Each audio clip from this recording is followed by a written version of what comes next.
গরমের স্বস্তি এবং কলিজা ঠান্ডা করা একটি শরবত নিয়ে এসেছি। আসসালামু আলাইকুম everyone, welcome to my channel. নতুন রেসিপির ভিডিওতে সকলকে শুভেচ্ছা জানাচ্ছি।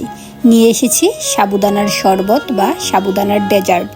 সাবুদানার এই ডেজার্ট বা শরবতটি অল্প সময়ে তৈরি করা যায় এবং এটি খেলে কলিজা ঠান্ডা হয়ে যায়।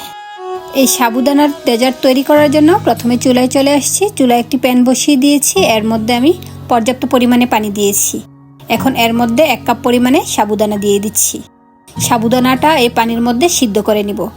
সাবুদানাটা দেওয়ার সাথে সাথে স্প্যাচুলা দিয়ে নেড়েচেড়ে দিচ্ছি, তা না হলে নিচের অংশে আবার জমাট বেঁধে যাবে। তাই সিদ্ধ করার সময় সাথে সাথেই নেড়ে দিতে হয়। আমি অনবরত নেড়েচেড়ে যাচ্ছি যেন আবার একসাথে জমাট বেঁধে না থাকে। এখানে সাবুদানাটা আমি সিদ্ধ করে নিচ্ছি। সিদ্ধ হতে যতক্ষণ সময় লাগবে ততক্ষণ আমি অনবরত নেড়েচেড়ে যাব। আর খুব বেশি সময় লাগে না, এই সাবুদানাটা খুবই সহজেই সিদ্ধ হয়ে যায়। সাবুদানার মধ্যে এই সাদা সাদা ভাবটা যতক্ষণ পর্যন্ত থাকবে ততক্ষণ এটাকে সিদ্ধ করব। সাদা ভাবটা কেটে গেলেই এটাকে চুলা থেকে তুলে নিব। সাবুদানার ভিতরে সাদা ভাবটা কমে এসেছে, অর্থাৎ সাবুদানাটা সিদ্ধ হয়ে এসেছে। এখন আমি চুলা থেকে তুলে নিব।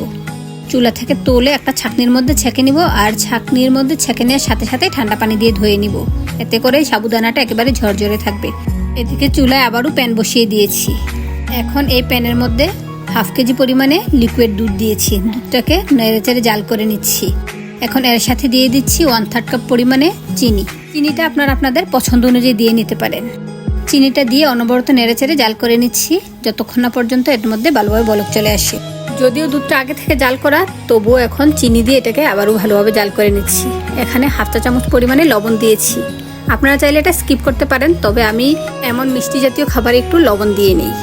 লবণটা দিয়ে আবারও ভালোভাবে জাল করে নিচ্ছি। আপনারা চাইলে এই মুহূর্তে এর সাথে গুঁড়া দুধ অ্যাড করতে পারেন, তবে আমি আগে থেকে জাল করা ঘন দুধ ইউজ করেছি, সেজন্য আর অতিরিক্ত দুধ দিইনি। আপনারা চাইলে এই মুহূর্তে গুঁড়া দুধ অ্যাড করে দিতে পারেন, এতে করে টেস্ট আরও বেড়ে যাবে। আমি ভালোভাবে জাল করে নিলাম। এরই মধ্যে দুধের মধ্যে ভালোভাবে বলক চলে আসছে। এখন চুলা থেকে তুলে দুধটাকে ঠান্ডা করে নিব। ঠান্ডা হওয়ার পর সেকেন্ড স্টেপে চলে যাব, কারণ ঠান্ডা ঠান্ডা শরবতটা রেডি করে নিব। দুধটা ঠান্ডা হওয়ার পর একটা মিক্সিং বলে নিয়ে নিয়েছি। এখন এর সাথে প্রয়োজনীয় উপকরণগুলো অ্যাড করে দিচ্ছি।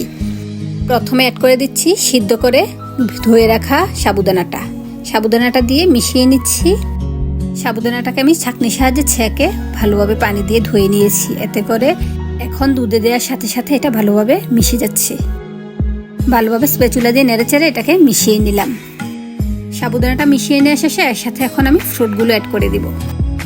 এখানে আপনাদের পছন্দনীয় ফলগুলো অ্যাড করতে পারেন। প্রথমে আমি আপেল কুচি দিয়েছি।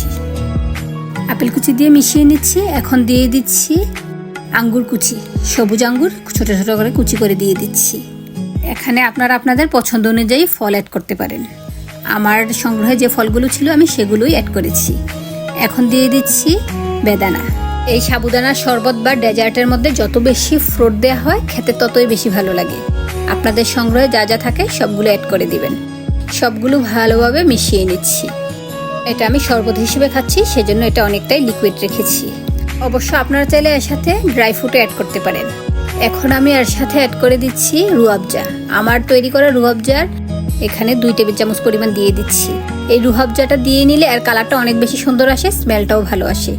আপনাদের হাতের নাগালে থাকলে দিয়ে নেবেন, এতে করে দেখতে সুন্দর দেখাবে, খেতেও ভালো লাগবে। আর এই রুয়াবজার রেসিপিটা আমার চ্যানেলে দেওয়া আছে, আপনারা চাইলে চ্যানেলটি ঘুরে দেখে নিতে পারেন। দেখুন সবগুলো উপকরণ ভালোভাবে মিশিয়ে নিয়ে এসেছে, কালারটা অনেক সুন্দর এসেছে আর দেখতেও অনেক আকর্ষণীয় দেখাচ্ছে। এই তো সবগুলো উপকরণ ভালোভাবে মিক্স করে নেওয়াতে রেডি হয়ে গেল সাবুদানার ডেজার্ট বা সাবুদানার শরবত। এখন আপনাদের পছন্দ অনুযায়ী এটাকে সার্ভ করে নেবেন। আমি ছোট ছোট গ্লাসে সার্ভ করে নিচ্ছি। আপনারাও এভাবে এই সাবুদানার ডেজার্ট বা শরবতটি বানাতে পারেন, এতে করে গরমের স্বস্তি পাবেন। আমি মনে করি গরমের স্বস্তি এই সাবুদানার ডেজার্ট বা শরবতটি। এটির 1 গ্লাস খেলেই তৃপ্তি পাওয়া যায়, কারণ এটি অনেক পুষ্টিগুণ সমৃদ্ধ, অনেক ফ্রুট অ্যাড করা। গ্লাসে নেওয়ার পর উপর দিয়ে আমি আইসক্রিম দিয়ে সাজিয়ে দিব। আইসক্রিম সহযোগে মনে হয় যে ফালুদা খাচ্ছি। 1-এর মধ্যে 2-এর স্বাদ পাওয়া যায়। আমি এখানে ভ্যানিলা আইসক্রিম দিয়ে দিচ্ছি, আপনারা পছন্দনীয় ফ্লেভার দিয়ে দিবেন। আইসক্রিম দিয়ে সাজিয়ে নেওয়ার শেষে উপর দিয়ে আমি আবারও রুয়াবজা দিয়ে দিব, এতে করে দেখতে অনেক বেশি সুন্দর দেখায়। আশা করি ভিডিওটি ভালো লেগেছে। আবার চলে আসবে এরকম অন্য কোনো নতুন রেসিপির ভিডিও নিয়ে। সেই পর্যন্ত সবাই ভালো থাকবেন, সুস্থ থাকবেন। আল্লাহ হাফেজ, আসসালামু আলাইকুম।